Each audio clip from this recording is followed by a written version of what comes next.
Why hello there ladies and gentlemen. So today I did what any reasonable Minecraft player would do. I trapped everyone in the Nether. Quite smart I am. They had no food, they had no water, and I told them to make a line, and well, somehow this was immediately impossible.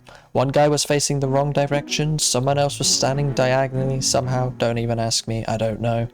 Like, I'm not joking, a group of kindergarten children can line up better than them. But obviously, once everyone was, well, kind of made a line, I explained what the real challenge was actually going to be. So they were split into teams. Team 1 versus Team 2. And they would go against one another to, well, try and escape the Nether as fast as possible. What could go wrong? This obviously meant that they needed quite a bit of obsidian. So naturally every team ran straight into a bastion, or well, most did anyway, because immediately everything went wrong as soon as I let them all loose. People were sprinting in random directions. I'm not included, I promise. Someone died to full damage. Okay, maybe a lot of people died to full damage. There was also quite a lot of punching, and I mean like a lot of punching. After way too many deaths, one team actually managed to get enough obsidian, build a portal, and escape the Nether. So, I might have been a bit of an idiot, and by might I mean I absolutely was, because I barely recorded any of my gameplay. So I am a genius. So instead of showing you everything I did, I'm going to be relying on the handful of clips I do have, my memory, and a concerning amount of confidence as well. Anyway, most of what I've been doing on the server so far has been farms. A lot of farms. An unhealthy amount of farms. First things first, I made a villager breeder because obviously I need villagers. Villagers are basically just unpaid interns that trade emeralds for their sanity, and I need a lot of them.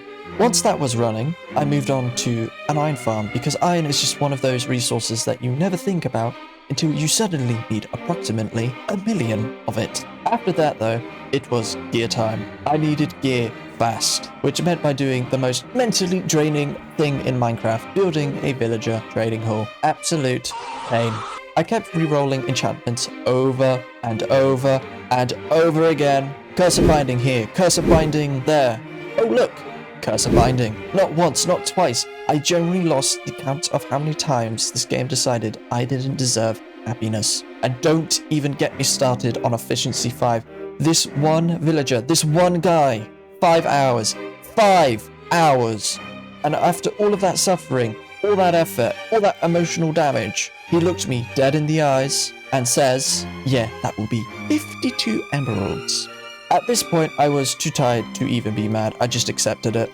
Anyway, moving on. That's basically what I've been up to so far this season, setting up the boring but necessary stuff so future me doesn't suffer as much. Now, as for the bigger plan this season, I'm working on a game called Relicbound. It's heavily inspired by Decked Out from Tango Tech, because let's be honest, that game was incredible, and I'm not immune to good ideas. The basic concept is similar, but I've got my own ideas and, you know, twists planned, and I'm like really excited for it. I'll explain more about how the game works later in the season once things are actually built and not just floating around in my brain. Besides Relicbound, I've got a few other projects planned too, but this game definitely will be the main focus. To get started on it though, I needed materials.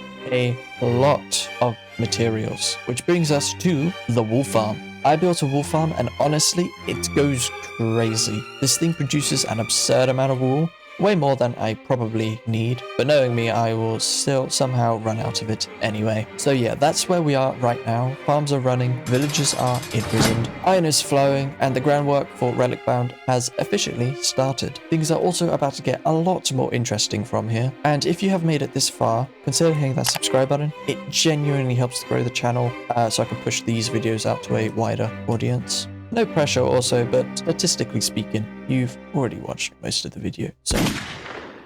Anyway guys, moving forward, after about 15 business days in the Nether, we finally stepped through it, and instead of freedom, we spawn around a massive Christmas tree. But of course we did. It was Christmas time, which means it's festive, wholesome, just completely unrelated to all the world crimes that just occurred.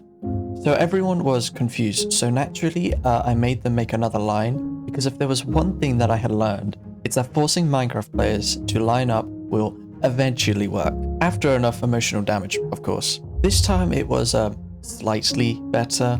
Only 3 people were sideways. I then explained that we were going to be doing a secret Santa event near the Christmas tree. It was very mysterious, very festive, but that will be content for next episode. Then I did what any responsible server owner would do. I went to bed. It was like 12 AM for me. I was tired, okay? The next day I log on, casually playing some Minecraft. I was playing with Purple at that time. Everything was fine for about 6 seconds. And then she calls me, quite literally, a furry. Now, I could have ignored this, yes. I could have taken the high road. But it's me. So instead, I hired a hitman. I'm not going to explain how. I'm not going to explain why. But you already know what happened next. As you may or may not know, I am horrendous at this game. And I don't mean like, haha, bad at Minecraft. I mean clinically unqualified to touch a keyboard. So eventually someone felt bad for me, and by felt bad, I mean they handed me full iron armor, tools, and supplies. Out of pure pity as well.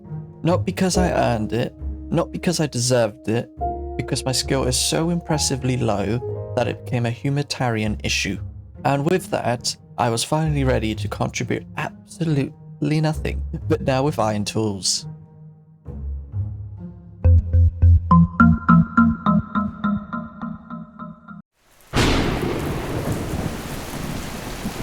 Been expecting you.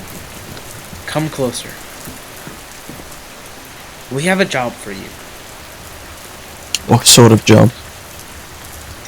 A job to kill the chicken. What is this chicken? The chicken is a chicken that holds great power on the server, on your server.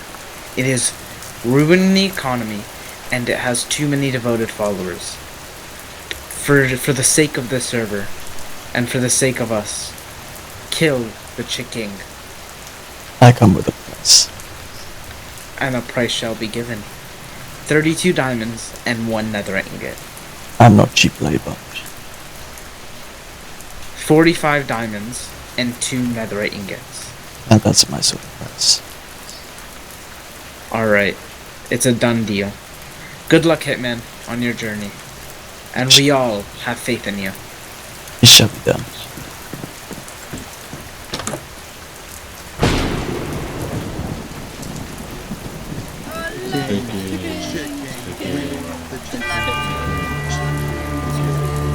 They call this divinity. When worship abandons reason, death becomes inevitable. Death is the verdict. So this is the world after its god dies. No chaos, no light. Of course not. Death is always quiet. They gave it meaning, and I took it away. Gods only exist while someone believes, and belief is fragile. This is justice.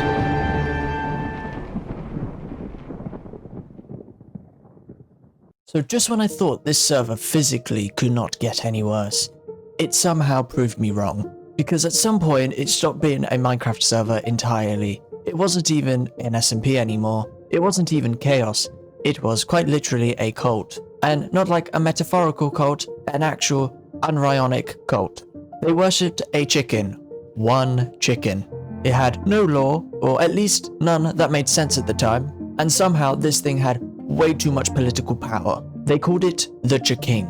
Yes, I wish I was joking. By this point though, we had already escaped the Nether, accidentally ruined Christmas in a way that I'm still not emotionally over, and hired a hitman over a furry accusation because apparently being a lobster is a furry adjacent, which I still disagree with strongly. And somehow none of this was the weirdest part, because then it happened. An ascension, if you can even call it that. Before our very eyes, a chicken, just a regular everyday chicken, transcended the mortal plane. But honestly, that's kind of why the server was great. It wasn't planned, none of it made sense, random stuff just happened, and everyone leaned into it. And yeah, it was completely unhinged, but the chaos. That's what made it fun, and that's what I loved about it.